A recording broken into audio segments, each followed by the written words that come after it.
The chaotic political year just got busier with Speaker McCarthy's announcement that the House will launch an impeachment inquiry into President Biden. It comes amid a presidential race where Biden is almost certain to be the Democratic Party's nominee, and his likely opponent's campaign will be punctuated by a slew of criminal trials. It's really unprecedented territory, and the question remains if our political system can handle it. We're just dealing with very simple topics here today. Joining me now on set is Eugene Scott, a national political reporter for the Washington Post. I'm sorry, you work at Axios now. I know that, Eugene. Stephanie Schriock, who's a Democratic strategist and senior advisor for the Strategic Victory Fund. You still work there, right, Stephanie? Yes, and Danielle Pletka, who's a senior fellow at the American Enterprise Institute and an NBC News contributor. I can joke with Eugene about that because we've known each other for a long time.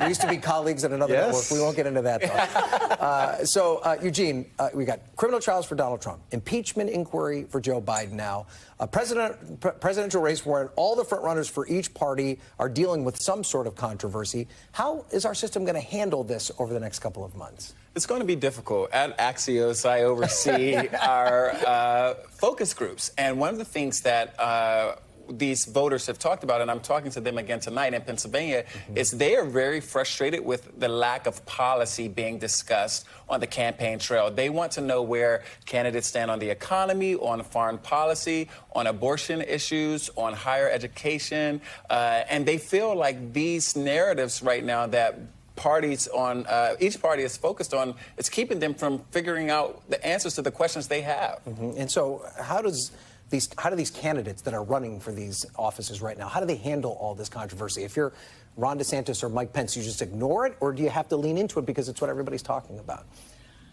I think candidates typically on the road also do all the same thing. I don't care which side of the aisle you're on.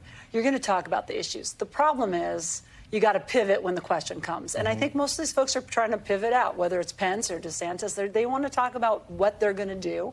And that is probably what's ultimately getting through in a room of 5 or 10. The problem is what's the press asking when you walk out the door and what's the national community saying? And that I think is a little bit of a challenge for folks. Danielle, I want to get back to Kevin McCarthy's role in all of this. You know, as Speaker just a week ago, he very emphatically said that he would not take this step without bringing a full vote to the floor of the House of Representatives. In about 7 days, he did a complete backflip on this. Is this a signal that he did a test of his caucus and found out there weren't enough votes there, so he had to call an audible at the last second? I suspect that Kevin McCarthy is caught between a rock and a hard place. That's also where all the news coverage has been. Basically, he locked himself into this trap when he was elected Speaker on, what, the 16th vote, the 85th vote? I don't remember which it was, but I bet he does.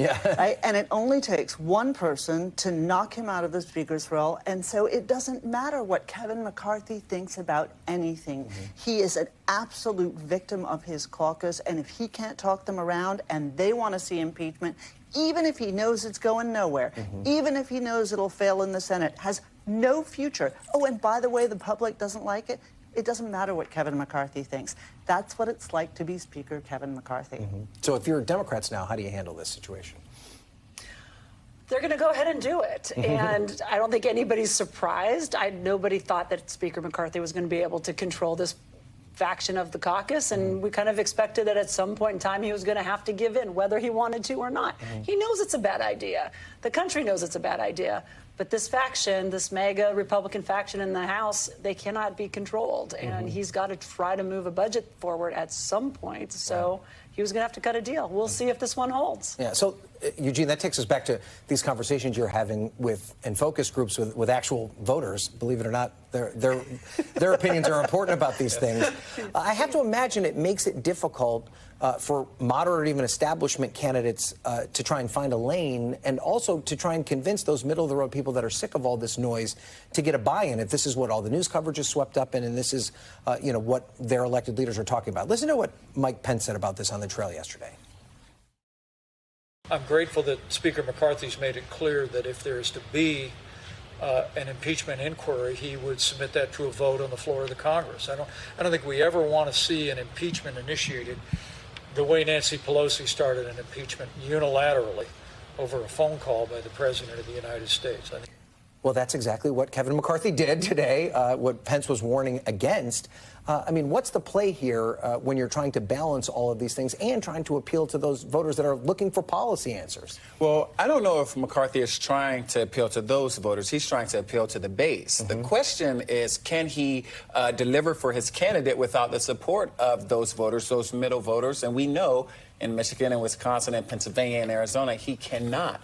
And the reality is they're going to have to find a way, these Republicans in these Biden districts, to remind these voters that what they are focused on is what the voters want, even if their leadership is not. And I think right now McCarthy's making that difficult for them. You know, Eugene, I think that is a really important point here. It's not just that every day he's fighting for his speakership. He's also supposed to be trying to hold on to the majority, and the districts he has to fight in, they're not going to like this at all. So he's put his candidates in a really bad spot here. But you asked a really good question, which is, you know, what are normal people? Now, we obviously have to keep ourselves and the capital out of this, but what do normal people in America think about this? And that's why I don't understand. I think what Pence said is right, but I don't understand why more of the candidates just don't say, you know what? Why are you wasting our time? Why aren't you dealing with inflation? Why aren't you dealing with crime? Why aren't you dealing with child care needs, education, immigration? Right. What is Congress doing having this three-ring circus again? Right.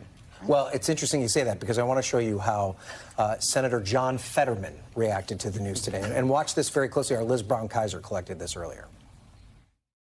Ask you about this news that Speaker McCarthy has formally launched an impeachment or has said he's going to. Oh my God, really? Oh my gosh, you know, it's devastating. Ooh, don't do it. Please don't do it. Oh no. First of all, good to see that Senator Fetterman seems to be getting back to his old self. But is this the take? Is this how Democrats should respond? This isn't even really a thing, and we shouldn't even worry about it. Well, it's not going to go anywhere. And particularly for those that are in the Senate, they know it's not going to go anywhere. And it'll be interesting even where it goes in the House.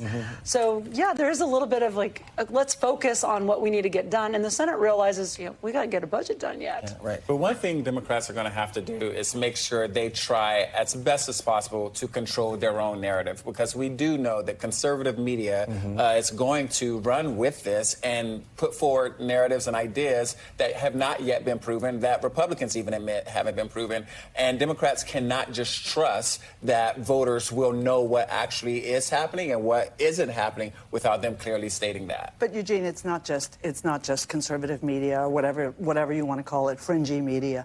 I mean, the New York Times, the Washington Post, the Wall Street Journal, this network has all reported on the Hunter Biden scandal, what's been going on with that. There are real issues here. And when I see John Fetterman going, like that, you know what? Impeachment might not be the right course. There may be a better way forward. I don't think the country enjoys these impeachment spectacles. But at the same time, this is a risk for Joe Biden if he's seen as not only old, but also dishonest, and that narrative takes hold. They got to be serious about this. Yeah, is that a calculation that Democrats are not taking seriously enough?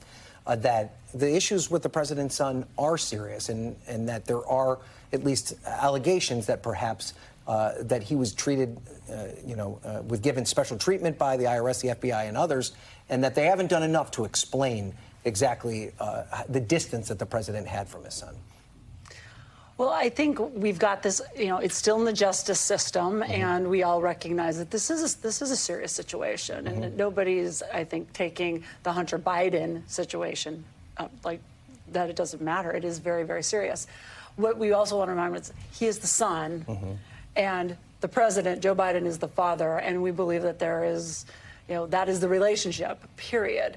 And when it comes to this impeachment process and everything else that's going to go on, we can joke about it, but the truth is the White House is going to take this very seriously for the points that Eugene just made, because we do know how things are going to get spun up very, very quickly. And this is a constant fight about battling what the president is doing every day, which is actually working on the economy and dealing with the everyday needs of the country. Yeah, I thought, Eugene, I don't know if you saw Speaker McCarthy's statement this morning when he announced it. He said Hunter Biden did all of these things. Then he used the word resulted in all these benefits for President Biden. It's that resulted word that I don't think they've proven yet, but they put it out there as fact. And that's part of what they're trying to, the White House and House Democrats are going to try and and combat. And they have to, because we've seen polling that says a significant percentage of Americans think something happened regarding Hunter Biden and privilege due to his relationship with his father that was unfair or unjust or concerning. And so